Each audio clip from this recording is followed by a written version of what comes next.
the nicest man in television, was staring at the woman across from him with an expression nobody had ever seen on his face. It started with a joke. Just a simple, playful joke. The kind Jimmy had made 10,000 times before. Meghan didn't laugh. Meghan said something back that made the studio go so quiet you could hear the air conditioning. Jimmy tried again. Softer setup. Her response was worse. Then Jimmy asked about the Met Gala. Gently, carefully, offering her a chance to address the elephant everyone had been talking about for weeks. What she said in the final exchange, the words that would be replayed on every entertainment site by morning, made Jimmy Fallon do something he'd never done in 12 years behind that desk. He stopped trying to be nice. This is the interview that changed everything. Subscribe now, hit that notification bell, and let's see what happened. Studio 6B in Rockefeller Center had its usual electric energy, the roots warming up, the audience buzzing with anticipation, the familiar feeling of late-night television at its most welcoming. Tonight's booking had generated significant excitement. Meghan Markle, Duchess of Sussex, discussing her advocacy work. Meghan arrived with an entourage that seemed excessive for a late-night talk show. Publicist, communications handler, stylist, security. She walked onto the stage with careful precision, accepted Jimmy's warm hug with measured reciprocity, settled into the guest chair with attention to camera angles. "Meghan, welcome to the show," Jimmy beamed. "Thank you for having me, Jimmy. We're gonna have so much fun. That's what we do here, just fun. I'm looking forward to it." The cameras started rolling. The roots played her in. Everything seemed normal. It wouldn't stay that way. "So, first things first," Jimmy began with characteristic enthusiasm. "California living. How's that going? I hear Montecito is basically paradise with better avocados." The audience chuckled. Meghan's smile was present but didn't reach her eyes. "We've built a meaningful life there." "Meaningful life? That's great! What's the best part? The weather, the tacos, the ability to go outside without 17 photographers chasing you?" "The privacy has been valuable." "Privacy in California? That's like finding quiet in Times Square. But okay, what do you do for fun out there? Beach, hiking, screaming into the void about housing prices?" No laugh. Not even a polite chuckle. "We focus on our family and our work." Jimmy's smile flickered for just a moment. "Right, family and work. Very, very serious. We should play a game later. Lighten things up a bit. You like games?" "I prefer substantive conversation." The roots exchanged glances. Questlove raised an eyebrow. "Okay, substantive," Jimmy adjusted, his tone slightly more careful. "Let's talk about the foundation. Archwell, what's the project you're most excited about right now?"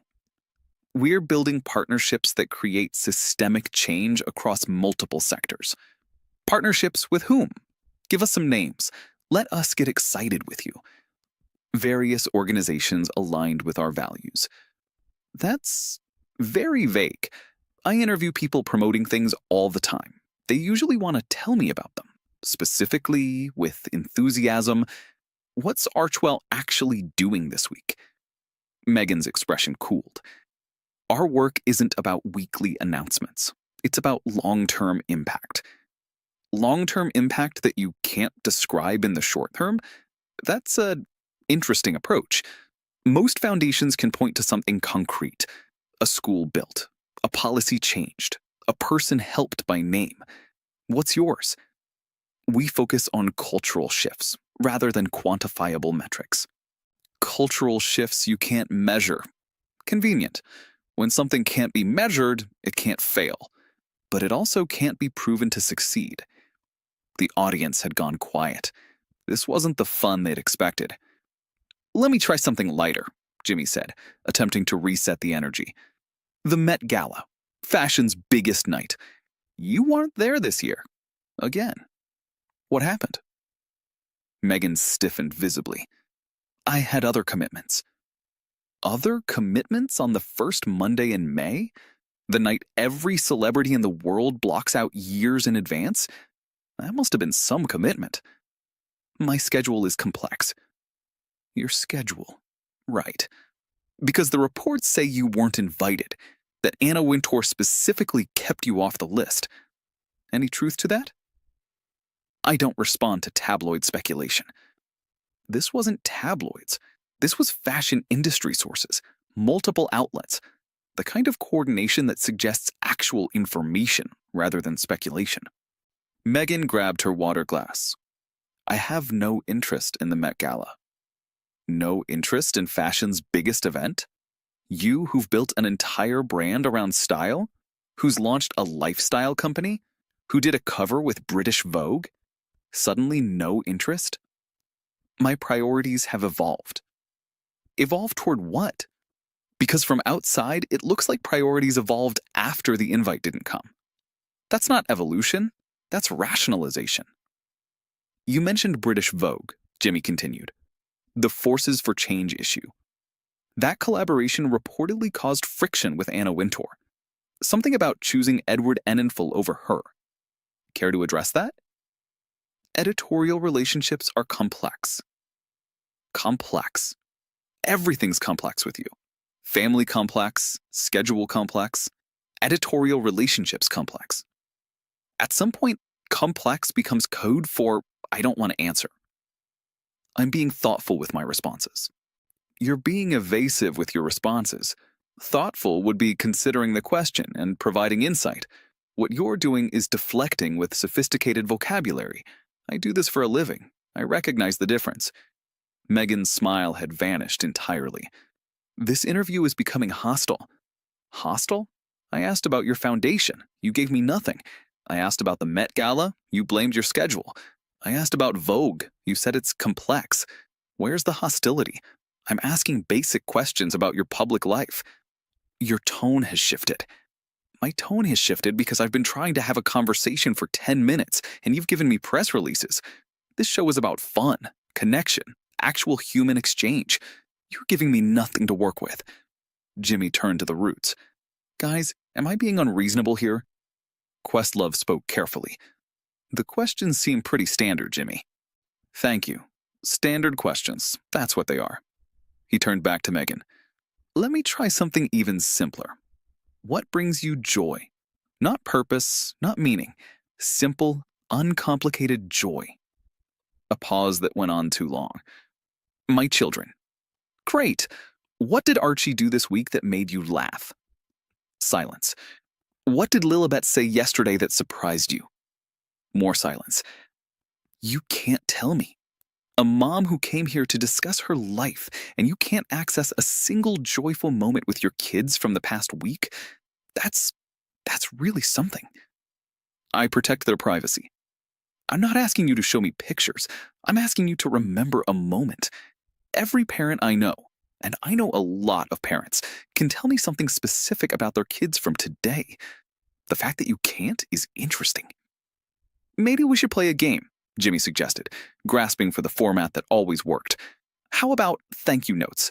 Simple, fun. We write thank you notes to random things. Everyone loves it. I'd prefer to continue discussing my work. Your work that you can't describe specifically? What would we even discuss? The partnerships you won't name? The impact you can't measure? The cultural shifts you can't point to? My work speaks for itself. Does it? Because I've genuinely tried to find what it says. The website has beautiful words, mission statements, values. What I can't find is outcomes. People helped, lives changed, something concrete that exists because Archewell exists. We're playing the long game. The long game. That's what people say when the short game isn't producing results. At some point, the long game has to show something. Otherwise, it's just waiting, dressed up as strategy. Meghan stood up partially. This isn't what I expected. Jimmy's expression shifted, the perpetual cheerfulness finally cracking. What did you expect? That I'd let you deliver talking points for 15 minutes and we'd all applaud? That's not what this show is. We have conversations here, real ones, where people actually answer questions and share genuine moments and act like human beings. I've been genuine. You've been guarded, every response calculated, every answer designed to reveal nothing while appearing open. In 12 years, I've never encountered someone so determined to not actually be present in their own interview. I'm present. You're performing presence. There's a difference. Present means being here, responding to what's actually asked, sharing something real. You've shared nothing. Zero. You couldn't tell me what your foundation does, what makes you happy, what your kids did this week. What can you tell me? Meghan grabbed her purse. I think we're done. We're done because you decided we're done. Because questions got too real. Because someone expected more than talking points. Jimmy shook his head. I've had guests who are going through divorces, guests who are grieving, guests who are terrified of live television. They all managed to participate. They all managed to be human. You don't understand my position. Your position of being wealthy, famous, and invited onto shows to promote your work? That position? Most people would kill for that position. Most people would show up grateful and engage genuinely. You showed up defended and gave me nothing. Meghan moved toward the stage exit. You'll regret how you treated me today. I'll regret asking what your foundation does.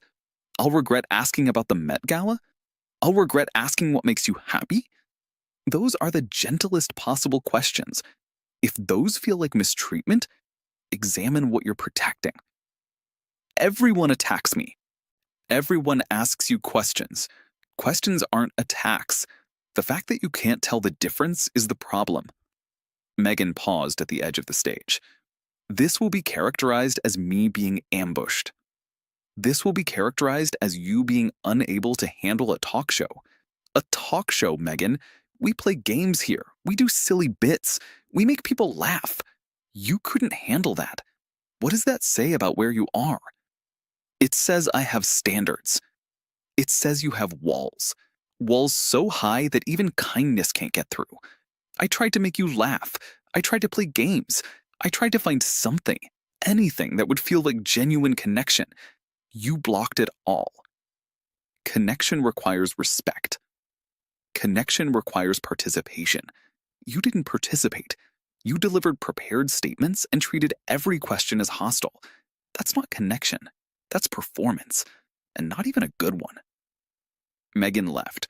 The studio door closed behind her. The Roots sat in stunned silence. The audience didn't know whether to applaud or sit in shock. Jimmy stood at his desk for a long moment, the trademark smile completely absent. Well, that's never happened before. He walked back to his desk slowly, settling into his chair with none of his usual energy. I want to address what just occurred, because it's going to be discussed. He looked directly at the camera. I asked Meghan Markle about her foundation. She couldn't tell me what it does. I asked about the Met Gala. She blamed her schedule. I asked about her children. She couldn't access a single moment of joy. I offered to play games. She declined everything. He spread his hands. This show exists to create fun, to help people relax, to have genuine conversations that feel like hanging out with friends. In 12 years, almost everyone has understood that, has played along, has been present. He shook his head. What I experienced just now wasn't a difficult guest. It was an absent one. Someone so defended against genuine interaction that even my show, this show, felt like threat. And if this show feels like threat, I don't know what feels safe. Questlove spoke from behind his drums. That was something else, man. Yeah, it was. Jimmy rubbed his face. I tried everything. Every technique I know for making people comfortable. Nothing worked. Because she didn't want to be comfortable. She wanted to be controlled. And controlled isn't what we do here. Tariq added, You asked about her kids. She couldn't remember anything. Right? Any parent can tell you something their kid did today. That's not privacy protection. That's disconnection. You can't be that disconnected from your own children and call it privacy. Jimmy turned back to the camera. When we come back, we're going to do something fun. Because that's what this show is supposed to be. What it just was, I don't want that to define us. But I also don't regret the questions. Every single one was an invitation to connect. She declined them all. He forced a slight smile. Back in a moment, with someone who hopefully wants to actually be here. The footage aired that night. NBC made no edits. The clips that spread captured the transformation of late night's friendliest host. You're being evasive with your responses. I do this for a living. I recognize the difference. A mom who came here to discuss her life, and you can't access a single joyful moment with your kids from the past week? What I can't find is outcomes. People helped. Lives changed. You're performing presence. There's a difference. If this show feels like threat, I don't know what feels safe. Meghan's team released a statement calling the appearance an ambush that violated the agreed promotional format and the spirit of late-night entertainment. Jimmy addressed it on the following night's show. Ambush? I offered to play thank you notes. I asked what makes her happy. I asked what her kids did this week. Those are ambush questions? On a show where we once had a guest do karaoke with a mouthful of marshmallows? That's the ambush she's describing? He paused, then added, I've been doing this for 12 years. I've made this show the friendliest place on television. Everyone feels welcome here. She didn't feel welcome because she didn't want to be present. You can't feel welcome somewhere you're refusing to actually enter. That's not my failure. That's her choice. For Jimmy Fallon, the interview became an unexpected turning point, proof that even the nicest host in television had limits, and that 12 years of making everyone comfortable couldn't penetrate defenses that had become permanent. For Meghan Markle, it was devastating in a particular way. This wasn't hostile journalism or political commentary. This was Jimmy Fallon, the man who played beer pong with celebrities, who wrote thank you notes to random objects, who made everyone laugh. Being unable to handle Jimmy Fallon suggested something beyond media training could address. But for the millions who watched, something else emerged. The contrast between what Jimmy offered, games, laughter, genuine warmth, every possible chance to be human, and what Meghan returned, walls, deflection, and ultimate departure, told its own story. Jimmy had offered to play games. She'd refused them all. Jimmy had asked about joy. She couldn't find any. Jimmy had tried to make her laugh. She'd made him stop smiling. And in that exchange, in that fundamental inability to accept warmth when it was freely offered, everything anyone needed to know about what Meghan Markle had become was revealed. Some people light up when given space to be human. Others prove they've forgotten how. Jimmy offered every chance imaginable. She took none of them. The nicest man in television, the friendliest show on TV, and she still couldn't play along. What does that tell you about what's really happening? If you want more content that recognizes walls when it sees them, subscribe. This is where the real observations happen. More truth, more warmth refused, more of what everyone else won't name.